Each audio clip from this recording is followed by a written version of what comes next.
میں ڈال دیا جاتا ہے، ہم کو کاروبار سے محروم کر دیا جاتا ہے، ہمارے گھروں کو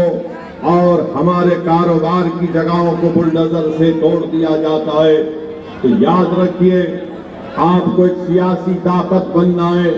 میں آپ کو کھل کر کہہ رہا ہوں کہ صرف مذمتی بیانات سے مسئلوں کا حل نہیں نکلتا، صرف جذباتی تقاریر سے آپ کی بیماری کا علاج نہیں نکلتا، صرف نعروں سے آپ کی آواز اور آپ کے مسائل حل نہیں ہوتے۔ جمہوریت میں اگر آپ اس بات کو طے کر لیں گے کہ اب ہم متحدہ طور پر اپنا ایک ووٹ اپنی پارٹی کے نمائندوں کے حق میں ڈالیں گے تو تبھی جا کر آپ کی آواز کو سنا جائے گا۔ سورت کی سرزمین سے مجھے آپ کے درمیان میں کھڑے ہو کر بات کرنے کا موقع اللہ نے فراہم کیا۔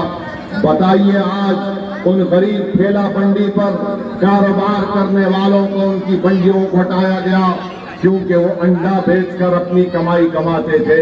ان غریب بنڈیوں کو ہٹا دیا گیا جن پر کوئی چکن بناتا تھا تو کوئی مٹن بناتا تھا، مگر حکومت نے یہ کہہ دیا کہ نہیں، تم بنڈی پر انڈا اور مٹن نہیں بیچ سکتے، تم بنڈی پر صرف ترکاری بنا کر بیچ سکتے ہو۔ میرے عزیز دوستوں اور بزرگوں، یہ سمویدھان کے خلاف ہے، یہ بھارت کے کانسٹیٹیوشن کے خلاف ہے۔ اگر صورت میں یہاں پر آپ کے نمائندے ہوتے تو اس حرکت کے خلاف، اس غلط فیصلے کے خلاف آواز اٹھاتے، بی جے پی کے ظلم کے خلاف آواز اٹھاتے، مگر آج آپ دیکھتے ہیں کہ غریب تو محروم ہو گیا اپنے کاروبار سے، مگر کوئی آواز نہیں اٹھتی ہے۔ میرے عزیز دوستوں اور بزرگوں، میرے غیور نوجوان ساتھیوں، یاد رکھو آپ میری اس بات کو،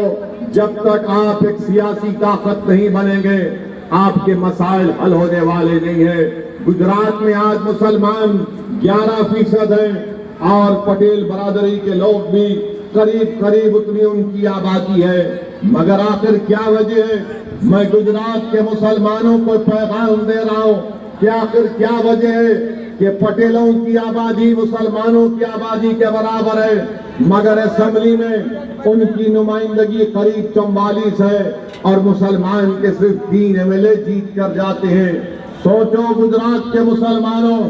اگر آپ ایک تاریخ بنانا چاہتے ہیں تو میں آپ سے اپیل کرنے آیا ہوں، التجا کرنے آیا ہوں، گزارش کرنے آیا ہوں کہ ایک ہو جاؤ، اپنے اختلافات کو بازو رکھو، مسلک چاہے تمہارا کچھ بھی ہو برابر اپنے مسلک پر چلو، مگر اگر اتحاد کے مظاہرے نہیں کرو گے تو یاد رکھو جس طرح ان بنڈیوں کو ہٹا دیا گیا،